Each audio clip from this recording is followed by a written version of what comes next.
intro.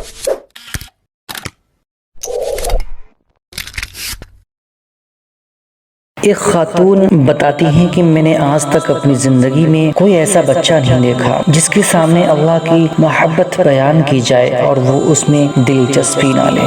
بچوں کے سامنے جب بھی بات کی جائے اللہ تعالیٰ اپنے بندوں سے بہت محبت کرتا ہے تو بچے بھی بہت خوش ہوتے ہیں اور بڑی محبت کے ساتھ سنتے ہیں اور یہ بھی سننا چاہتے ہیں کہ اللہ تعالیٰ کس بات سے خوش ہوتا ہے اور کس بات سے ناراض ہوتا ہے۔ دوستو، ایک خاتون کہتی ہیں کہ میرا بیٹا بہت ہی چھوٹا سا تھا، جب بولنا شروع کیا تو بہت ہی باتون تھا، بہت باتیں کرتا تھا، سوال جواب کرتا۔ میں اکثر اسے اللہ تعالیٰ کی باتیں کیا کرتی، اللہ کی نعمتیں بتایا کرتی۔ دیکھو سورج کو اللہ تعالیٰ نے پیدا کیا اور یہ ہمارے لیے چمکتا ہے، رات ہوتی ہے تو چاند کو دکھاتی، دیکھو چاند کے چمکنے سے رات کتنی خوبصورت ہو جاتی ہے، ورنہ ہر طرف کالا اندھیرا ہوتا۔ اور آگے بچوں سے کہتی ہیں کہ دیکھو اللہ تعالیٰ نے ہمیں آنکھیں دیں ورنہ ہم اندھے ہوتے اور یوں ہی ادھر ادھر ٹکراتے پھرتے، اور اللہ نے ہمیں کتنے مزے مزے کی کھانے پینے کی چیزیں دی ورنہ ہم بھی گھاس کھاتے۔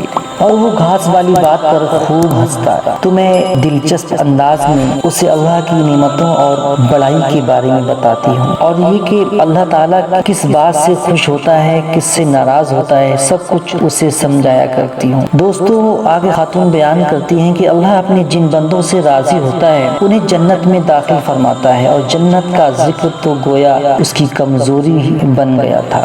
جنت میں کیا کیا ہوگا، کیسی ہوگی، وہاں سب کچھ ملے گا، سارے کھلونے ہوں گے۔ وہ اپنی پسند کے کھلونے اور کھانے پینے کی چیزوں کے نام لیتا اور خوش ہوتا، اور میں اس سے کہتی مگر یہ سب کچھ تب ملے گا جب اللہ آپ سے خوش ہوگا۔ دوستو، بچے اپنی ماں سے پوچھتے ہیں کہ اے امی جان میں کیا کروں کہ اللہ تبارک و تعالی ہم سے بھی خوش ہو جائے۔ تو دوستو، تو وہ خاتون بیان کرتی ہیں کہ پھر میں اس کو چھوٹی چھوٹی دین کی باتیں سمجھایا کرتی۔ بڑوں کا کہنا مانو، جھوٹ نہ بولو، ہمیشہ سچ بولو، ضد نہ کرو اور گالی نہ دینا، ہمیشہ بڑوں کی عزت کرنا، اور جو مل جائے اللہ کا شکر ادا کر کے کھانا۔ وہ میری ہر بات مانتا اور اگر نہ مانتی ہوتی تو مجھ سے ڈسکس کرتا کہ میں ایسا کیا نہیں کر رہا ہوں۔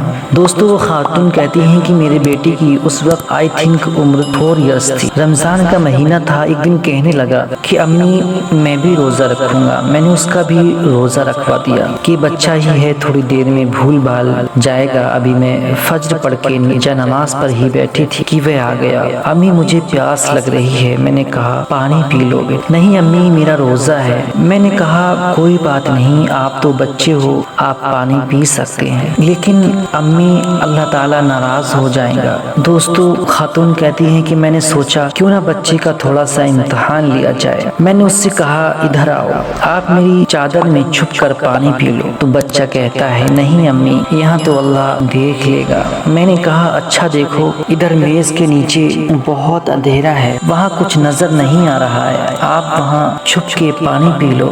وہ کچھ دیر میری طرف دیکھتا رہا اور پھر ایک دم میری گود میں سر رکھ کر سسکیوں سے رونے لگا اور کہنے لگا میں کہیں نہیں چھپ سکتا امی، اللہ تعالیٰ ہر جگہ دیکھ لیتا ہے۔ اور یہ بات بچہ کہتا جاتا تھا اور رونے لگتا تھا۔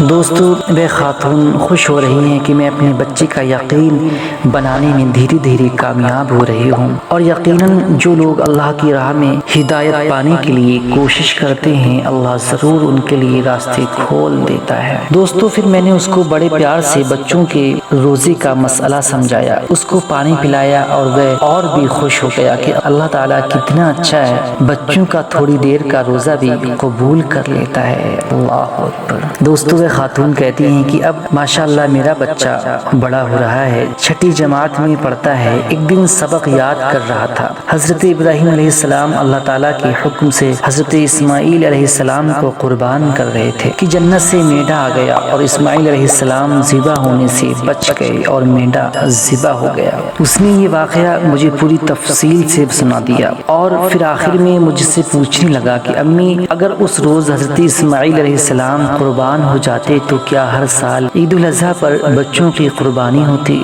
تو دوستو وہ خاتون کہتی ہیں کہ میں نے اپنے بچے سے کہا ہاں بیٹا، پھر شاید بچوں ہی کی قربانی ہوا کرتی۔ میرا بچہ کہنے لگا امی اگر ایسا ہوتا تو کیا لوگ اپنے بچوں کو قربان کر دیتے؟ تو میں نے کہا ہاں بیٹا، لوگ اللہ تعالیٰ کا قرب حاصل کرنا چاہتے ہیں اور جو اللہ کے قریب ہیں وہ ضرور ایسا کرتے، آخر قریب والے ہی تو قربانی دیتے ہیں۔ وہ خاتون کہتے ہیں کہ میرے دل میں اس وقت ایک خیال آیا اور میں نے بڑے صدق دل سے ایک بات کہی کہ بیٹا اگر ایسا ہوتا تو میں تو ضرور آپ کو قربان کر دیتی، آپ تیار ہو جاتے۔ دوستو وہ خاتون کہتی ہیں کہ میں سمجھ رہی تھی شاید میرا بچہ خوف زدہ ہو کر بہت شک کی نظروں سے مجھے دیکھے گا، مگر وہ بہت دل فریب انداز میں مسکرایا اور بولا جی امی ہو جاتا قربان، یہ تو اللہ کی رضا ہے نا۔ مجھے اپنے بیٹے پر بے تحاشا پیار آیا، میں نے اسے بہت پیار کیا اور دعائیں دیں کہ اللہ کریم کا بہت شکر ادا کیا، سب تعریف اللہ ہی کے لیے ہیں۔ تو دوستو